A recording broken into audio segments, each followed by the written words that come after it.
Great Wall Hotel မှာတဲခိုနေတဲ့မြန်မာမျိုးသမီးဘောလုံးအသင်းဟာစီးကိန်းကာလာတွင်နေ့စဉ်မနက်6 နာရီလောက်ထားပြီးလေ့ကျင့်ခန်းဆင်ဖို့ပြင်ဆင်ကြပါတယ်။တနေ့မှာမနက်9 နာရီကနေ10 နာရီခွဲလောက်ထိတစ်ချိန်ညနေ3 နာရီကနေ4 နာရီကျော်လောက်ထိတစ်ချိန်လေ့ကျင့်ခန်းဆင်ကြတာဖြစ်ပါတယ်။ကျွန်တော်တို့နဲ့ကစားတော့အတူတူပဲကစားတဲ့အားရကစားတဲ့ပိုင်းပဲဒါပေမဲ့ကျွန်တော်တို့နဲ့မှာမှားတဲ့လူကနည်းနည်းလေးပေါ့ဟိုအမှားပေါ့နော်အမှားဆိုကျွန်တော်တို့ပြီးခဲ့တဲ့အာဆီယံလုံးဆိုတော့ကျွန်တော်တို့တင်းသားတွေကကျွန်တော်တို့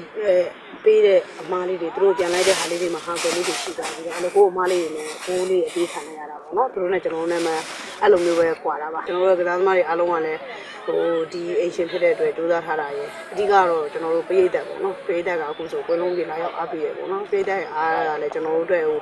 အောင်မြင်မှုရဲ့အဓိကပေးတတ်ပါတယ်အတွက်တော့ကျွန်တော်တို့ပေးတတ်အားနဲ့ကျွန်တော်တို့ခွန်အားနဲ့ဟိုကျွန်တော်တို့ဆေး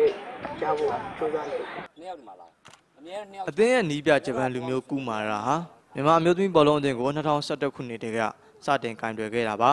။သူ့အနေနဲ့တသင်းလုံးကိုတဦးကောင်းအနေနဲ့မဟုတ်ပဲကစားသမားတိုင်းကိုအားထားရတဲ့ကစားသမားတွေဖြစ်အောင်ပြုစုပြောထောင်ထားတယ်လို့သိရပါတယ်။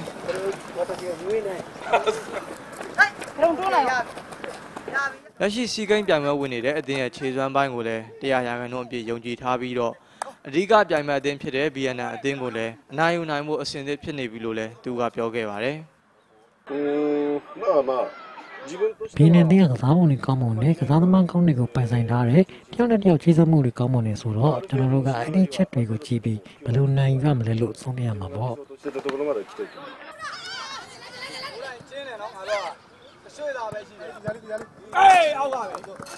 မြန်မာအမျိုးသမီးဘောလုံးအသင်းအနေနဲ့ဒီပြိုင်ပွဲမှာအကောင်းဆုံးရှင်ပြိုင်နိုင်မှုအတွက်ကိုအစားအသောက်ကအစကျန်းမာရေးနဲ့ညီညွတ်ဖို့ကိုဂရုတစိုက်နဲ့စားတောက်နေတယ်လို့လည်းသိရပါတယ်။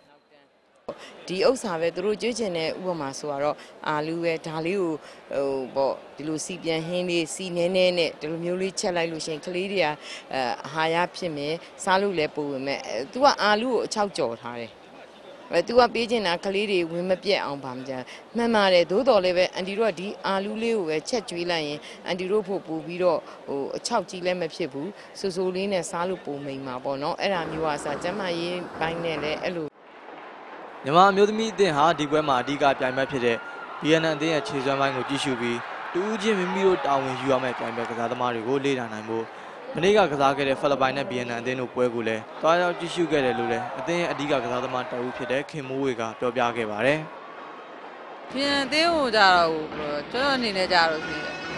အမင်းဆိုပေါ့သူတို့ဘာမှ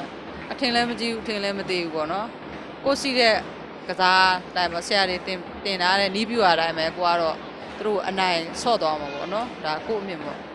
မြန်မာအသင်းအနေနဲ့စီးကိန်းပြိုင်ပွဲတစ်လျှောက်အမြင့်ဆုံးအနေနဲ့ငွေတစိမ့်စုတာရယူထားနိုင်သေးတဲ့အတွက်ဒီနှစ်အင်ရှင်အဖြစ်ကျင်းပခွင့်ရတဲ့စီးကိန်းပြိုင်ပွဲမှာတော့ရွှေတစိမ့်စုရရှိအောင်ကြိုးစားသွားမှာဖြစ်ပြီးလက်တလောရင်ဆိုင်ရမယ့် BNN အသင်းနဲ့အပွဲအတွက်လည်းအဆင်သင့်ဖြစ်နေကြပြီလို့သိရပါတယ်။